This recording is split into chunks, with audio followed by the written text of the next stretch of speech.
LPU ప్లేస్మెంట్ల రికార్డులు సృష్టిస్తోంది. Final year student 2.5 కోట్ల ప్యాకేజ్ పొందుతున్నారు. 1700 మందికి పైగా ఎల్పియు స్టూడెంట్స్ 10 లక్షల నుంచి 2.5 కోట్ల ప్యాకేజెస్ పొందారు. విద్యా విప్లవం ప్రారంభమైంది లవ్లీ ప్రొఫెషనల్ యూనివర్సిటీలో. కేంద్ర మంత్రి అగ్రికల్చరల్ మినిస్టర్ శివరాజ్ సింగ్ చౌహాన్ రాసినటువంటి ఉత్తరం. అక్కడ జేడీఎస్ పార్టీ నుంచి పెద్ద ఎంపీలు కూడా లేరు. మన రాష్ట్రం నుంచి దాదాపు 22 మంది ఎంపీలు పవన్ కళ్యాణ్ గారు, చంద్రబాబు గారుల సహకారంతో కేంద్ర ప్రభుత్వం నిలబడి ఉండినా చంద్రబాబు నాయుడు గాని పవన్ కళ్యాణ్ గారు గాని కేంద్ర ప్రభుత్వాన్ని అభ్యర్థించిన పాపానే పోలేదు. మన రాష్ట్రంతో పోలిస్తే కర్ణాటకలో మామిడి దిగుబడి తక్కువైనప్పటికీ అక్కడ 2,50,000 టన్నులను 16 రూపాయలకు కొంటామని సాక్షాత్తు అగ్రికల్చరల్ మినిస్టర్ కేంద్ర శివరాజ్ సింగ్ చౌహాన్ గారు ఉత్తరం రాయటం జరిగింది. ఇక్కడ ముఖ్యమంత్రి చంద్రబాబు నాయుడు గారు, పవన్ కళ్యాణ్ గారు ఏమంటున్నారు? పవన్ కళ్యాణ్ అయితే అసలు మాట్లాడడం మానేసి చాలా కాలమైంది. ఆయన దేని మీద స్పందించడం పూర్తిగా మర్చిపోయినారు. చంద్రబాబు నాయుడు గారు సాక్షాత్తు చిత్తూరు వాసయ్యుండి 9వ తారీఖున మామిడి రైతుల బాధల్ని తెలుసుకోవటానికి మా నాయకుడు జగన్మోహన్ రెడ్డి గారు బంగారుపాళ్యం వస్తారు అని తెలియంగానే కుప్పానికి వచ్చినటువంటి చంద్రబాబు నాయుడు గారు చిందులేస్తున్నాడు మా నాయకుడి మీద. ఏం చేయడానికి వస్తున్నారు? రాక్షసుల్లాగా ఈ రాష్ట్రాన్ని పట్టి పీడిస్తున్నారు. మేమెంతో చేస్తున్నాం, మాది అభివృద్ధి సంక్షేమం అనేటువంటి బాటను ఆ యజ్ఞాన్ని రాక్షసుల్లాగా అడ్డుకొని రక్తం పోస్తున్నారు ఆ యజ్ఞంలోనని మా నాయకుడిని గురించి మాట్లాడుతున్నటువంటి చంద్రబాబు నాయుడు గారు నిన్న పల్ప్ ఫ్యాక్టరీ యజమానులందరినీ కూడా పిలిపించి వాళ్లతో గట్టిగా చెప్పటం కాకుండా వాళ్లతో మంత్రాలు ఏ రకంగా ఉన్నాయంటే, వాళ్ళు సార్ మీరు ఎట్టి పరిస్థితుల్లోనూ 6 రూపాయలకు 8 రూపాయలకు కొనాల్సిందే, ప్రభుత్వ మద్దతు ధర కూడా ఇస్తున్నాం. ప్రభుత్వ మద్దతు ధర ఇస్తున్నప్పటికీ మీ పల్ప్ ఫ్యాక్టరీ యజమానులు 2 రూపాయలకు కూడా కొనటం లేదు అన్నది మొత్తం రైతాంగం అంతా చెప్తున్నటువంటి మాట. నీ మద్దతు ధర నువ్వు ప్రకటించింది కూడా ఇంతవరకు 1 రూపాయి కూడా రాలా. ఒక తుఫాను బీభత్సము, ప్రకృతి వైపరీత్యము జరిగినప్పుడు ఎంత నష్టం వస్తుందో అంతకంటే ఎక్కువగా మామిడి రైతులకు ఈ రోజున తీరని నష్టం వాటిల్లినా 1 ఎకరాకు 60 టన్నుల నుంచి 80 టన్నుల ఉత్పత్తి ఈ రోజున వచ్చినా కూడా మీరు ఏమాత్రము కూడా పట్టించుకోకుండా రైతాంగంతో ఆటలాడుకుంటున్నాడు చంద్రబాబు నాయుడు గారు. ఈ 2 రోజులు మామిడి రైతుల దగ్గర నుంచి కొన్నటువంటి మామిడికాయల పండ్ల నుంచి జ్యూస్ మధ్యాహ్న భోజనంలో బడి పిల్లలకి ఇస్తాము. కాదయా, నువ్వు జ్యూస్ పిండేది ఎప్పుడు, మధ్యాహ్న భోజనం పిల్లకాయలకి ఇచ్చేది ఎప్పుడు? నీవు ఏ రకంగా మాట్లాడుతున్నావు నాకు అర్థం కాలా. జ్యూస్ ఇస్తాడంటండి మధ్యాహ్నం బడి పిల్లలకి చంద్రబాబు నాయుడు గారు. ఒరే పాసుకుల రైతులు ఆత్మహత్యలు చేసుకుంటాడారయ్యా స్వామి, నీ జిల్లాలోనే ఇంత దారుణంగా ఉందని రైతాంగం అంతా 100 మీటర్లు కిలోమీటర్ల దూరంలో ట్రాక్టర్లన్నీ కూడా నిలబడిపోయి ఉంటే, ఆ పల్ప్ ఫ్యాక్టరీ యజమానులు సరిగ్గా కొనకపోతే వాళ్లను పిలిచి నువ్వు ఏం ఒప్పందాలు చేసుకునేటట్టు మాట్లాడుతున్నాడు నాకు అర్థం కావటంలే. అసలు నువ్వు ఇచ్చినటువంటి మద్దతు ఇచ్చింది కాదు, ప్రకటించినటువంటి మద్దతు ధరే అతి తక్కువ, కేవలం 4 రూపాయలు ఇస్తానన్నాడండి కిలోకి. 8 రూపాయలకు పల్ప్ ఫ్యాక్టరీల దగ్గర నుంచి కొనమన్నాడు. 8 రూపాయలకు కొనమంటే వాళ్ళు మేము 2 రూపాయలకు మించి కొనమని వాళ్ళు. ఈయన 4 రూపాయలు చెప్పిన వ్యక్తి ఇంతవరకు 4 పైసలు కూడా కిలోకి ఇవ్వలేదు చంద్రబాబు నాయుడు గారు.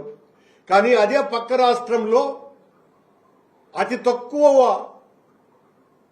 ఎంపీలు ఉన్నటువంటి జేడీఎస్ పార్టీ అడగంగానే కేంద్ర ప్రభుత్వం 2,50,000 టన్నులను కొనేసింది 16 రూపాయలకు. ఎంత బాధాకరమైన విషయం. ఈయన రైతాంగానికి నేనే మేలు చేస్తానంటున్నాడు చంద్రబాబు నాయుడు గారు. విద్యార్థులకు మేలు చేస్తా, అన్ని వర్గాలకు మేలు చేస్తా, మా తాట తీసేస్తా. ఎంతసేపు మా తాట పీకటంలోనే చంద్రబాబు నాయుడు గారు, పవన్ కళ్యాణ్ గారు సంయుక్తంగా మా తాటలు తీయటంలోనే ఉన్నారు. ఆయన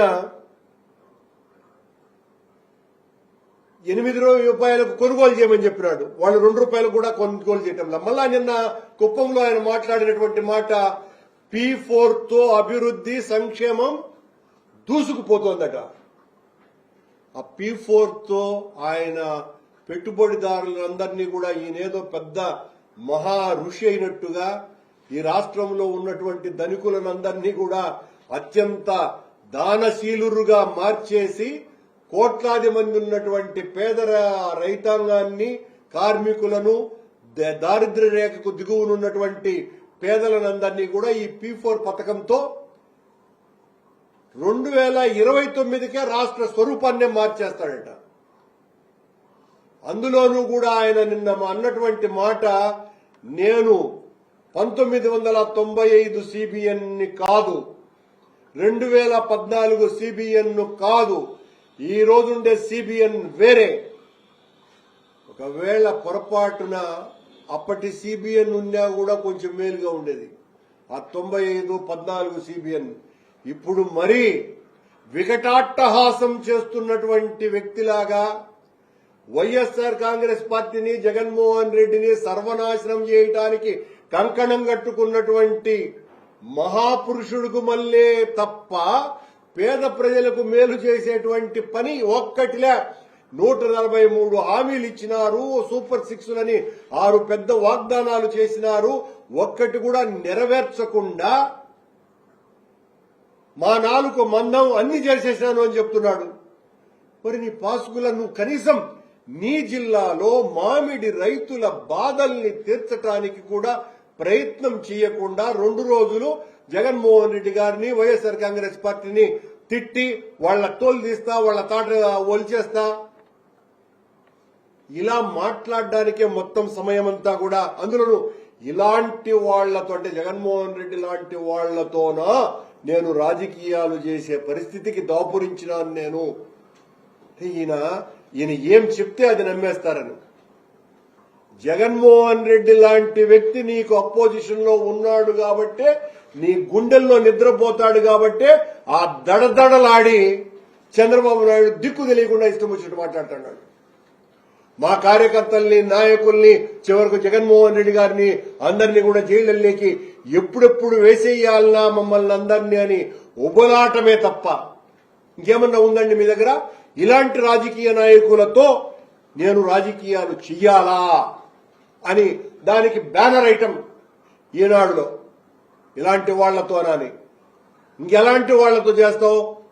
నిన్ను చూస్తేనే భయపడిపోయి పిరికి వాళ్లలాగా ఎవరు కూడా హక్కుల కోసమని పోరాడలేనటువంటి రాజకీయ పార్టీలు ఉంటే వాళ్లతో చేస్తావా చంద్రబాబు నాయుడు గారు? జగన్మోహన్ రెడ్డి గారు వీరుడు, యోధుడు, ప్రజల పక్షాన నిలిచి 2 కోట్ల కుటుంబాలకు నేరుగా డీబీటీ ద్వారా 2,80,000 కోట్ల రూపాయలు పంచిన ఒక ఆదర్శ రాజకీయ నాయకుని యొక్క రాజకీయ అంతాన్ని చూడాలని మీరు ప్రకటనలు చేయటమే తప్ప మీరు రైతులకు గాని, కార్మికులకు గాని, ఉద్యోగస్తులకు గాని ఏ ఒక్క వర్గానికి కూడా చేస్తున్నటువంటి మేలు లేనేలేదు. మళ్ళా నిన్న ఆయన కుప్పంలోనే సింగయ్య విషయంలో కుక్క పిల్లని ఈడ్చినట్టు ఈడ్చేశారట. ఇది కూడా ఈనాడులో బ్యానర్ ఐటమ్. కుక్క పిల్లని ఈడ్చినట్టు ఈడ్చేశారంట. ఈయన గారి హయాంలో ఇంకా చెప్పుకోపోతే ఇంకా ఈనాడు రాయదు, ఆయన సమర్థించేటువంటి ఇతర పత్రికలు కూడా రాయు.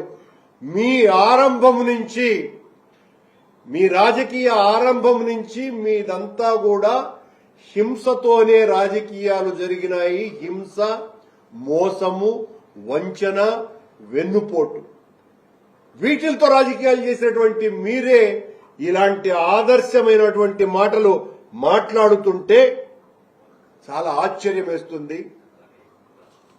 మా నాయకుడు జగన్మోహన్ రెడ్డి గారు 9వ తారీఖున బంగారుపాళ్యంలోకి వస్తున్నారు. మీరు చేస్తున్నటువంటి మోసాన్ని ఎండగడతారు. మీరు చేస్తున్నటువంటి తప్పులు ఏంటి అన్నది ఈ రోజు అడ్డంగా దొరికిపోయినారు. మీరు కర్ణాటకలో ఆ రాష్ట్ర ప్రభుత్వం కొనుగోలు చేస్తే మామిడికాయ పండ్లని మీరు కొనుగోలు చేయలేకపోగా ఈ జిల్లాలో గంగాధర నెల్లూరు అనేటువంటి కాన్స్టిట్యుయెన్సీలో విపరీతంగా మామిడి రైతులున్నారు. అక్కడ మామిడి రైతుల యొక్క వ్యతలు అన్ని ఇన్ని కావు. అక్కడ ఆ నియోజకవర్గ ఎమ్మెల్యే థామస్ గారట, ఆయన బాగా డబ్బున్నటువంటి వ్యక్తి.